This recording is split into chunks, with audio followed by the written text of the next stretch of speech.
My name is Patrick Ho. I'm a senior artist. I'm responsible for concept art, modeling, and texturing. Today we're doing a concept paint-over for the player respawn tube for PlanetSide 2. The player respawn tube is where players are rematerialized after confirmed KIA status through the use of nanite rebirthing technology. Cool stuff. The model for this concept was originally created in Maya 2012, and then I do a paint-over in Photoshop CS3.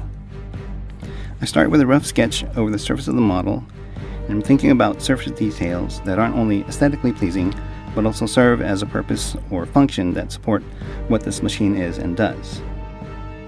Once I have something I like, I screen back the rough drawing and go back over it with clean line art on another layer, and solidify the designs. I usually work in multiple layers. The groundwork we put into the original PlanetSide established the foundation for much of the look and feel of PlanetSide 2. There's usually a lot of back and forth cleaning up things. The look for the player respawn tube in PlanetSide 2 is going to reflect a lot of what's going on with similar design elements that this respawn tube will be placed in.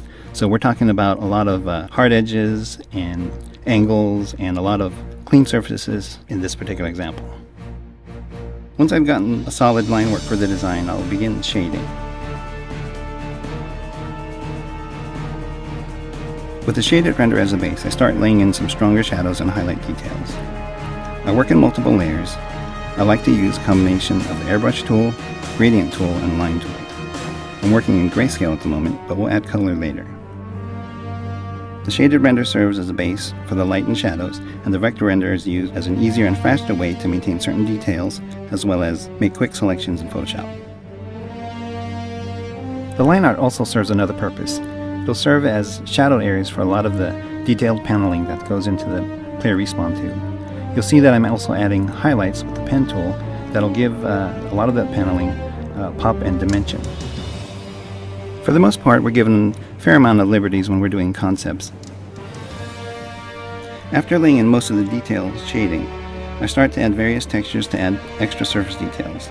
These help describe what the object is made out of, such as the metal grating and the brushed metal, etc. Some of the textures I already have, while others I have to make from scratch. The textures need to be moved and tweaked so that they fit the angle of the corresponding surfaces appropriately. In the end, I'll use a variety of layer filters in Photoshop to blend the textures with the shading underneath. PlanetSide 2, obviously it's the next generation, so we want things to be more elaborate and more high-tech. So we're looking at greater details, higher res textures, a lot of layering with a lot of extra effects. In this instance, I'm adding some details to the side that kind of represent an area that might be moving. So we're going to add some gear-like details. As a concept artist, it's always cool to see your creations come to life. Even seeing something as simple as a small pillar animating up and down is pretty cool. I'm also going to add a grading to the base of the spawn tube where the player is standing. Here I'm trying out different gradients for the shield.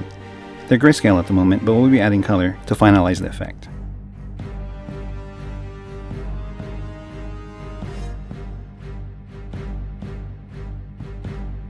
Once I'm done with the shading portion, we go over colors, and in this instance we're looking at working with warm and cool colors for the metal and a tertiary color for the energy color, which also represents the player factions. For PlanetSide 2, we took the origins of the factions, buildings and environments, and reimagined them with today's technology. The details in the shield will also be referenced for our effects team.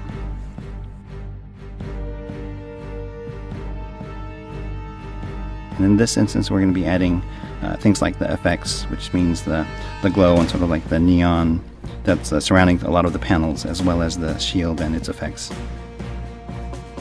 The shield and the neon highlights are blue at the moment, but the color will change depending on which faction is actually in possession of the respawn tube in-game.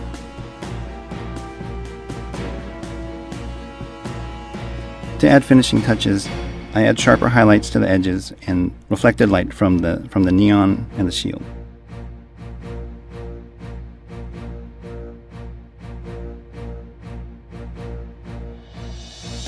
Once the main concept is finished, I usually drop in a shadow to ground the object and a background color for presentation. And there you have it, the final concept for the player respawn tube for PlanetSide 2. I can't wait for you to see the final result in-game. For PlanetSide 2 and Sony Online Entertainment, this has been Senior Artist Patrick Ho. Thanks for watching.